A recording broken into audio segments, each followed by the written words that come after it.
Eu falo que o turismo de Itajaí, ele vem acontecendo de uma maneira silenciosa.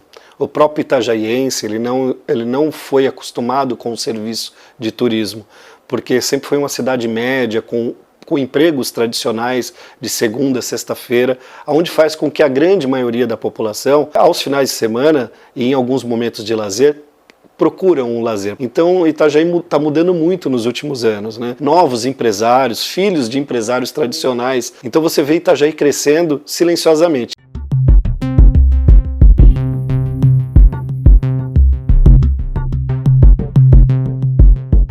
Boa tarde, Evandro. Obrigada pela entrevista. A gente começa falando que a The Ocean Race, ela iniciou neste final de semana em Alicante, na Espanha, mais uma regata aí de volta ao mundo, só que ela vem 2 anos depois da pandemia de Covid-19. O que esperar para essa nova edição? E a organização tem novas regras, as provas estão mais dinâmicas. O que tu pode contar pra gente? Bom, obrigado pelo convite, Fran. Prazer estar aí falando contigo. Realmente é a 4ª vez que nós estamos sediando a regata, né? Então é um privilégio para Itajaí. O Covid realmente atrapalhou não só a regata, mas a maioria dos eventos internacionais, a parte de entretenimento, competições esportivas, e a gente tem um pouco desse reflexo, né? Não tem tantas equipes quanto o esperado, né? Mas a competição está aí, ela está acirrada, ela vai ter a novidade da perna de Itajaí, é a maior perna navegada em uma competição náutica, né? Não vai passar na Oceania, então eles vêm direto para Itajaí, da África do Sul, e as ações de sustentabilidade. Então a regata está melhor do que a regata anterior, né? Ao nível de organização, a parte de estrutura. Então estamos bem felizes de estar aqui sediando a 4ª edição e prontos para esse desafio que é, e prontos também para que a gente promova mais a nossa cidade. Além da pandemia, a Europa ela sofreu um pouco ali, ela sofre na verdade com a guerra da Rússia e da Ucrânia, né? A guerra ela refletiu nos investimentos e no tamanho da The Ocean? Eu acredito que a Ocean Race ela teve um problema assim como os outros grandes eventos, né? A nível de patrocinadores globais. Isso ainda está muito complicado, né? Ela diminuiu um pouco o ritmo dela, né? Mas não sofreu nenhum problema, até onde eu sei, né, na execução. Teriam mais equipes, mas por esses motivos do Covid, da guerra, dos patrocinadores, não deu tempo para que essas equipes se preparassem, porque é muito tempo de antecedência, né? Então, mas eles estão muito otimistas já para a próxima, a gente vem conversando com eles e a procura está muito grande. Então foi realmente uma questão de time, né, do tempo que se precisa para fechar todos esses processos. E o importante mesmo é o retorno, né? De não se parar, de não se quebrar esses ciclos. Sim, né? sim, a grande preocupação deles era essa, ter uma competição, não deixar tanto tempo sem ter, né, para que tenha continuidade, né, e que possa estar falando sempre, possa estar ampliando cada vez mais. Mas ela já vem com as novidades do IMOCA, vem com muita coisa legal, assim, a parte de sustentabilidade, que é algo global, vem com ações muito importantes e vai ser muito bacana. Uma comitiva de jornalistas e de autoridades de Itajaí região, eles saem para Alicante a partir de amanhã, justamente para acompanhar a largada da competição, que será no dia 15 de janeiro. A estratégia de investir em divulgação de órgãos de imprensa tem dado resultado? Como que tu avalia? Ela tem dado, eu acho que sim, desde a primeira. Eu falo que a Ocean Race é um grande amadurecimento de como nós podemos usar de exemplo para outras ações públicas privadas, né? A Ocean Race começou num outro governo, né? Com outro governador, com outro prefeito, já passaram aí um novo prefeito, 2 governadores e ela dá sequência. Então realmente a Ocean Race ela teve um impacto positivo na nossa cidade, na região, e é um amadurecimento para o Estado, de como você pode executar um grande evento e usufruir dele, não só no momento, mas depois. Itajaí realmente mudou depois da Ocean Race, pela questão náutica, é o nosso DNA náutico, e o evento ele fez com que todos olhassem para Itajaí de uma maneira mais profissional. Então esse reflexo nós colhemos até hoje. Então a ideia de levar uma comitiva, levar a imprensa, é justamente para que não fique num único olhar, né, para que todos possam observar o quanto isso é importante, não só no momento do evento, mas como as cidades aproveitam também isso para explorar, não só economicamente, mas promocionalmente e também através de novas parcerias de negócios para a cidade. Esse olhar múltiplo, ele é o multiplicador mesmo, né? Porque tu vai com várias pessoas diferentes, jornalistas que têm uma visão de mundo diferente, e a partir do que escreve, do que mostra em vídeo, em TV, ele multiplica esse evento na cidade e na região. Sim, e é muito bacana, porque cada um vai com uma ideia. e tem total liberdade para explorar essa ideia, para que realmente veja o que podemos usar aqui como exemplo, né? Então é muito legal, foi uma ideia muito bacana desde a primeira edição e nós estamos dando continuidade, esperamos assim dar continuidade cada vez que tem um evento de grande porte. São 5 barcos que chegarão em Itajaí em abril, após partirem então de Alicante, né? Qual a diferença técnica da prova? Tu falou um pouquinho ali que vai ser um pouco mais extrema com relação à perna de Itajaí, tem alguma outra diferença? Esses barcos eles são extremamente tecnológicos, né? São diferentes dos outros barcos que participaram nas outras edições, eu ainda estou estudando muito, vamos ver lá pessoalmente esses barcos, mas eles são mais tecnológicos que os outros, né? Eles têm algumas particularidades diferentes ali, eles realmente flutuam na água, né? Eles chegam numa velocidade maior, então é muito bacana, né? Eu andei pesquisando bastante sobre a regata, sobre os times, toda a história. Então realmente é muito bacana você ver toda essa configuração, né? E os próprios velejadores estavam esperando essas embarcações na competição. Então realmente vai ser bem bacana e eu acho que essa etapa, essa perna de Itajaí aí vai ser bem emocionante. Itajaí começa então já a respirar a nova regata, né? Os preparativos já começaram na Vila da Regata, a gente passa pelo centro de eventos e já vê o clima, já vê a plotagem, né? O que o público pode esperar de novidade para a nossa Vila da Regata? Bom, a Vila da Regata é o nosso centro, né? Ali que nós aguardamos os velejadores, mas também temos a oportunidade de promover as nossas particularidades. Ela não tem um formato muito diferente das outras, então o Centro Eventos é uma feira de negócios, que é importante nesse evento, diferente da Marejada, que nós tiramos a feira de negócio que existia na Marejada, esse evento não, esse evento é um evento de negócios, de você usar essa oportunidade para promover setores imobiliários, tecnológicos, então nós teremos a feira multissetorial dentro do pavilhão e a Vila da Regata lá fora. Ela foi ampliada um pouco, aquele terreno que era para ser o mercado do peixe, né? Ele vai ser ocupado, né, nessa Vila da Regata, até pelo tamanho das equipes que estão vindo e também o formato. Teremos algumas alterações de layout, mas tecnicamente ela é praticamente igual. O que vai mudar são as ativações das equipes, as ativações da cenografia que nós estamos alterando da outra, a mobilização das pessoas, as crianças. Nós vamos fazer uma visitação de crianças durante a tarde, são mais de 9.000 crianças que vão passar pela Vila da Regata,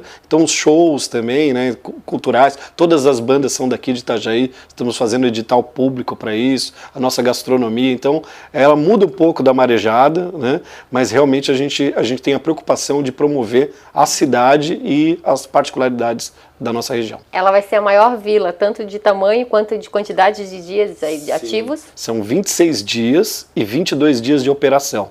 A previsão de chegada dos barcos é dia 1º de abril, né? Até 1º de abril parece o dia da mentira, mas eles têm uma previsão, uma janela, porque depende do vento, né? Então eles podem chegar 3 dias antes ou 3 dias depois. Essa é a média. Então nós vamos abrir dia 29 de março e vamos até praticamente o final do mês de abril. 4 dias a vila não funcionará, 2 segundas-feiras e 2 terça-feiras, para dar um tempinho mesmo, uma pausa de manutenção e ficando 22 dias de operação. Da outra vez foram 18 dias, então é a maior vila da regata. Gênova, na Itália, vai participar pela primeira vez da regata, né, como cidade sede, como Itajaí também, né, recebe pela 4ª vez. Eles vão ter um stand em todas as cidades que vão receber uma perna da regata e também tem um concurso curioso aí de um molho pesto, que é o melhor molho pesto mundial. Tu consegue explicar pra gente um pouquinho esse concurso culinário? Pois bem, eles estão falando conosco semanalmente, né? Nós vamos ver a ativação deles lá em Alicante. É uma novidade para a cidade de Gênova, eles estão investindo bastante, é a primeira vez e vai ser a final lá em Gênova e eles vão participar de todas as pernas. Parece que vai ter uma ativação de um molho pesto e vão levar as pessoas, os vencedores, para a final lá em Gênova, então vai ser bem bacana também essa parte. Então, estamos tentando fazer uma noite italiana. Nós fizemos na edição passada uma noite alemã. Nós fizemos uma parceria com a Oktoberfest e fizemos uma noite alemã, né, na Vila da Regata. Esse ano nós estamos realizando essa parceria novamente com o Blumenau, estamos em contato para que a gente possa ter uma noite alemã e porque Gênova está lá, a gente está tentando também fazer uma temática da Itália também, uma das noites da Vila da Regata. A última edição da The Ocean Race, que na época era Volvo ainda, né, teve mais de 83 milhões de impactos econômicos para Santa Catarina, que foi 28% maior que a edição anterior, que era de 2015. Qual a expectativa para essa edição?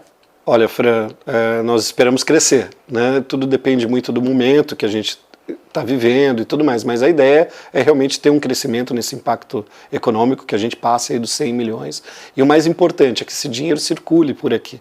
Esse é um impacto econômico direto, feito uma pesquisa da Univale, realmente olhando os fornecedores, notas fiscais e tudo mais. O impacto é muito maior, indireto, né, em relação à promoção, vários outros serviços que a gente não consegue mensurar, né, dentro dessa nossa pesquisa. Mas a ideia é que esse impacto aumente, né, e esse dinheiro continue ficando aqui em Itajaí, na região. Na primeira edição da regata, Itajaí não tinha sequer leitos suficientes de hotéis para receber os turistas e os próprios competidores, as pessoas que vêm para dar suporte ali, né, aos velejadores. Como está o quadro da rede hoteleira de Itajaí atualmente? Eu digo que Itajaí foi a cidade que mais cresceu no setor hoteleiro, né, se modernizou.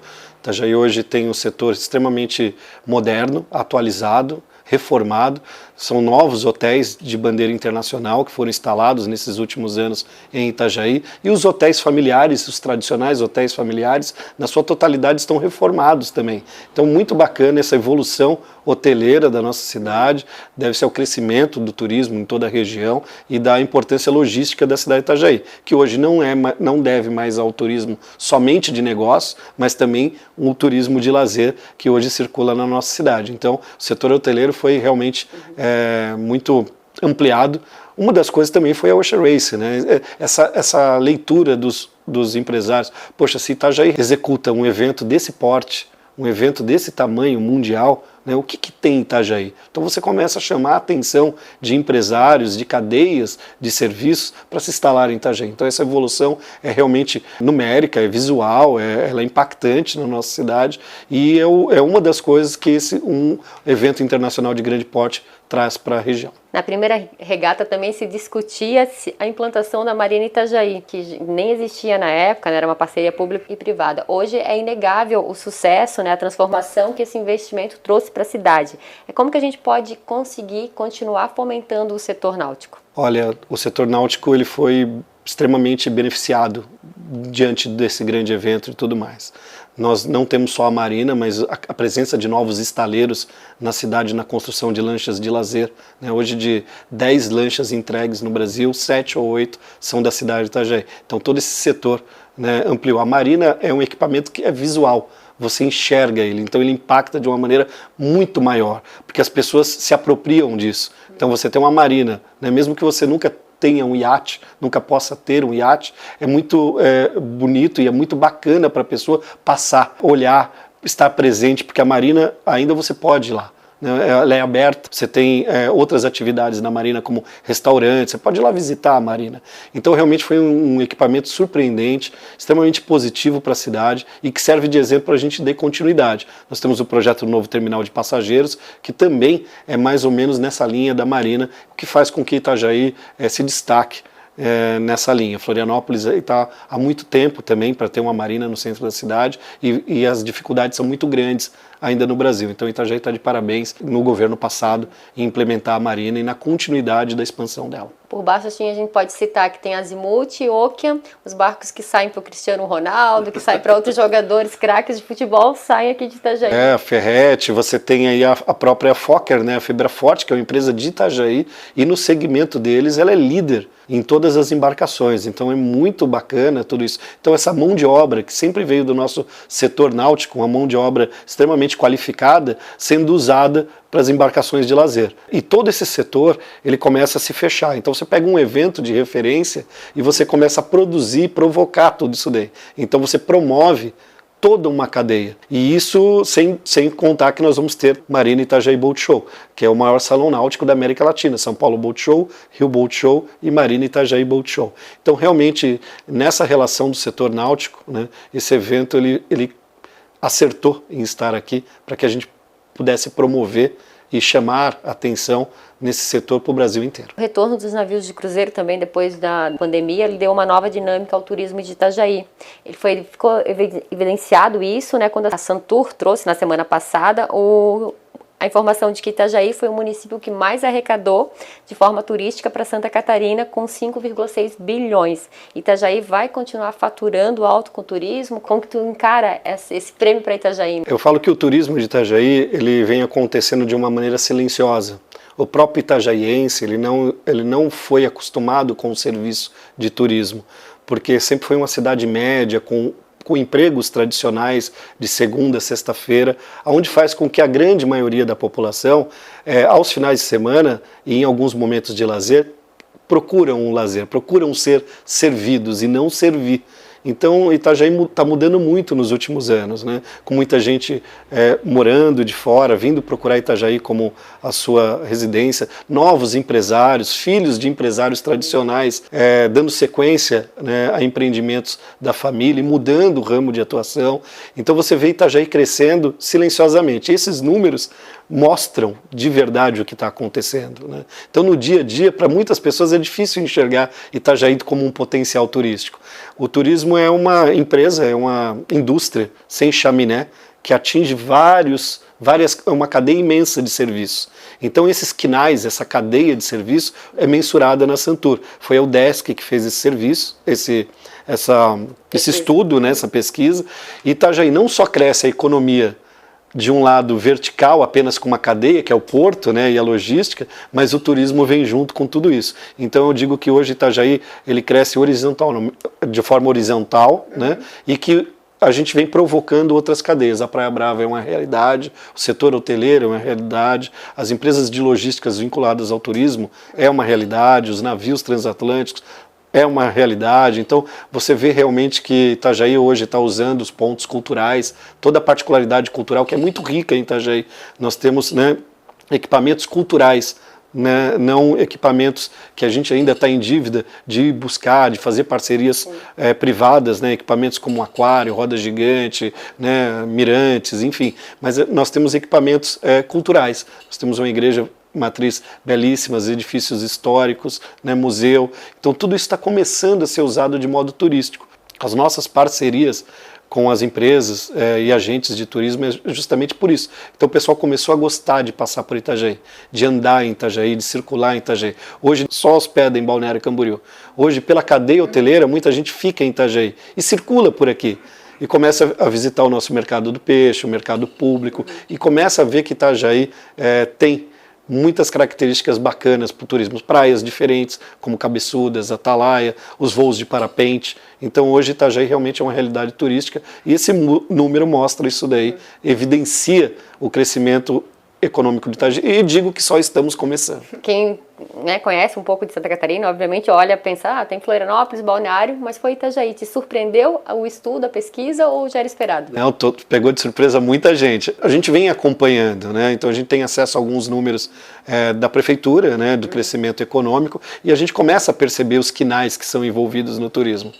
Mas surpreendeu muita gente que não tinha essa noção, porque o turismo não é só a praia é uma relação, a praia é uma entrega final, mas o turismo é muito mais que isso, e eu acho que a gente está muito bem nesse quesito, e tem muita gente querendo investir em Itajaí, e eu acho que é um dos desafios do poder público dar esse suporte a essa nova modalidade matriz econômica da nossa cidade.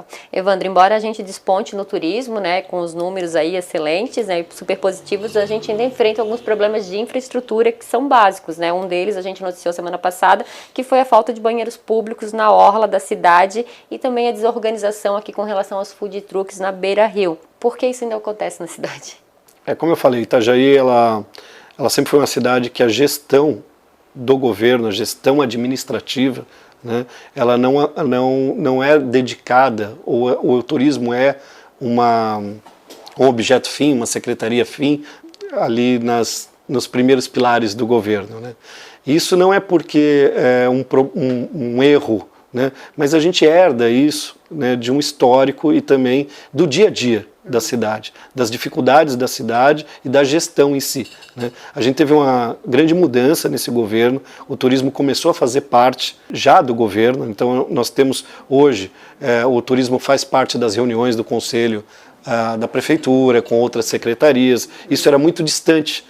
Cada secretaria tem um pouco de turismo, né? Então a infraestrutura passa pelo planejamento, passa pelas obras, né? Passa pelo urbanismo. Esses problemas que nós vamos ter com mais evidência, né? Porque nós temos uma demanda muito grande acontecendo e a gestão não acompanhou essa demanda, né? Mas são questões de ajustes, né? Então eu não estou ali para aliviar ninguém, eu cobro muito, né? E acho que é uma questão de gestão mesmo e de tempo, para que o turismo faça parte da matriz econômica. Já faz parte, mas tem que fazer parte da gestão.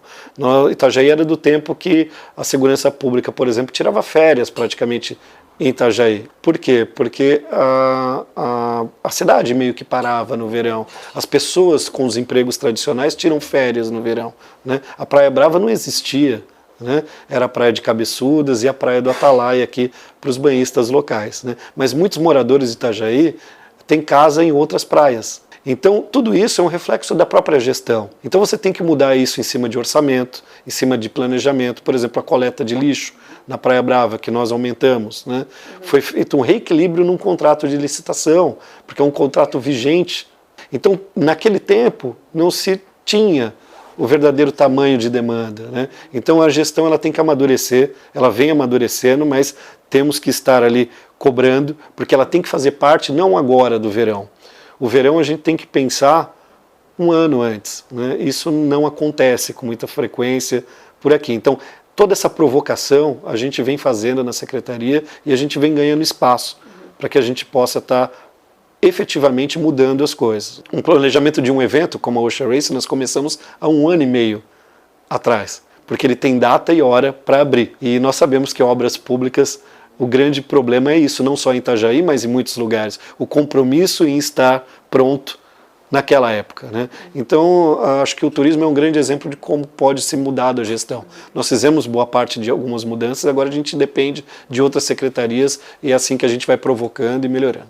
Uma das provocações a gente pode acompanhar agora. Em 2017, quando eu fiz a primeira entrevista contigo, tu estavas assumindo a Secretaria de Turismo, a gente falou sobre o fato de um dos nossos pontos turísticos, que é o Morro da Cruz, não ter uma infraestrutura com quiosques, com banheiro para receber bem o turista, né? Isso está mudando? Tá, você vê que na gestão pública, entre você ter uma ideia, você fazer um projeto e fazer do projeto uma execução, ele leva um tempo muito grande, né? Então, primeiramente eu estava entrando, né? Eu tinha pouco conhecimento de como funcionava dentro da gestão pública, não consegui fazer esse equipamento pelas vias naturais, Secretaria de Obras, Urbanismo, exatamente pelos problemas orçamentários e de caminhos.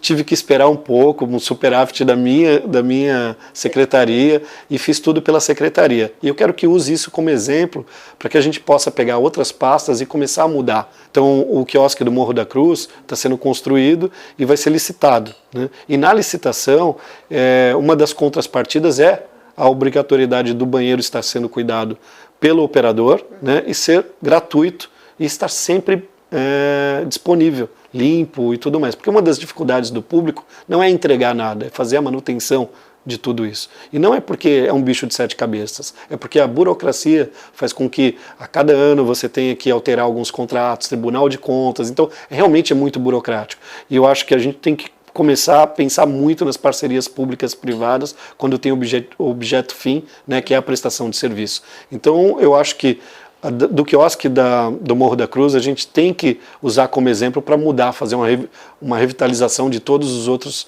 equipamentos que hoje a gente tem e está defasado na nossa cidade. Itajaí vai ter queima de fogos em 2024. A gente tem a chance de ser um grande destino também para o Réveillon. Se Deus quiser e se os vereadores não mudarem de ideia mais uma vez, né? Eu digo que eu fiquei muito frustrado com o que aconteceu em Itajaí. Eu tinha sempre uma vontade de fazer um Réveillon na Beira-Rio, porque eu acho que a gente tem que pensar regionalmente. O Réveillon de Balneário Camboriú é um dos maiores Réveillões do Brasil, um dos mais bonitos do Brasil. E é inevitável que uma cidade de Itajaí não consiga fazer um Réveillon por várias características, porque não é só o dinheiro, é a característica de demanda, são a logística, os prédios, tudo que foi construído, né? Então Itajaí tem a Beira-Rio, belíssima, nós estamos com a Marina ali, vários prédios na Lauro Miller hoje ali, para as pessoas chegarem também, é muito mais cômodo. O Réveillon era feito no Mole, eu fiz uma pesquisa, muitas famílias nunca pisaram no Mole no Réveillon, então era escondido, ficava aquele aspecto do acesso ser ruim, um pouco, também as pessoas tinham um pouco de medo de irem até lá, né, na parte de segurança. Então nós pensamos muito no Réveillon de Itajaí e realizamos, né, o primeiro, e como o primeiro eu achei belíssimo. Né? Ficou muito bem organizado, ficou muito bem frequentado, as famílias, em relação à limpeza, em relação a você falar que é um momento, não é um evento, uma festa, né? É um momento para as pessoas brindarem, né, uma passagem de ano. Então até as bandas eram daqui, não é para chamar para um show. Show é outra oportunidade, então nós tínhamos 3 palcos pequenos, com 3 estilos musicais, então com horário previsto, então foi muito bem organizado. Eu não sei por que nós não conseguimos convencer a Câmara de Vereadores a continuidade, até porque nós somos contra os fogos barulhentos. Eu quero deixar bem claro que a Secretaria de Turismo é contra fogos por fogos. Não tem sentido você soltar fogos sem nenhuma previsão às 4 horas da tarde, simplesmente por barulho.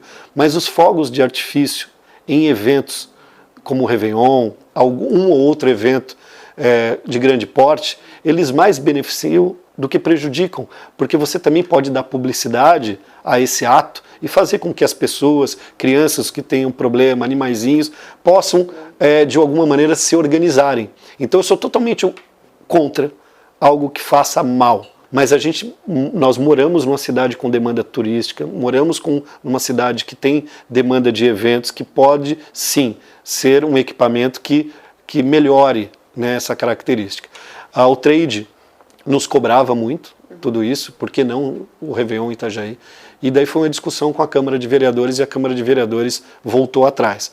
Eu ainda lamento um pouco, porque quando nós pedimos a alteração da lei, nós tínhamos uma técnica, pedimos tecnicamente para que a Secretaria de Turismo talvez até ficasse como mediador da autorização, né, para que as pessoas, para ver se tem sentido ou não aquela queima de fogos, né, e uma das contrapartidas de quem queria queimar os fogos, um empreendimento, alguma coisa, era dar publicidade ao entorno, para que as pessoas se preocupassem, né. Mas infelizmente a Câmara não viu desse modo, ficamos 2 anos sem o Réveillon, uma pena eles terem feito isso também em dezembro, né, fizeram pela pressão da sociedade privada, que foi cobrar, com muito mérito, né? Porque hoje a nossa ocupação hoteleira é de 90% a 95% no Réveillon, e muitos gostariam de passar o Réveillon aqui, e não só a rede hoteleira, mas o público de Itajaí, os moradores de Itajaí, que não têm um carro, que não podem ir a Balneário Camboriú ou viajar, tem um Réveillon organizado na sua cidade. Então eles tiraram isso dos moradores de Itajaí e muita gente cobrou. Né? Então acredito que o ano que vem, acredito não, tenho certeza que pela Secretaria de Turismo teremos um Réveillon novamente na Avenida Beira-Rio, muito bem organizado e também fazendo com que as pessoas possam ter uma ideia do que, como usar os fogos de artifício de uma maneira que não prejudique muita gente e que ajude uma parte do trade e tudo mais.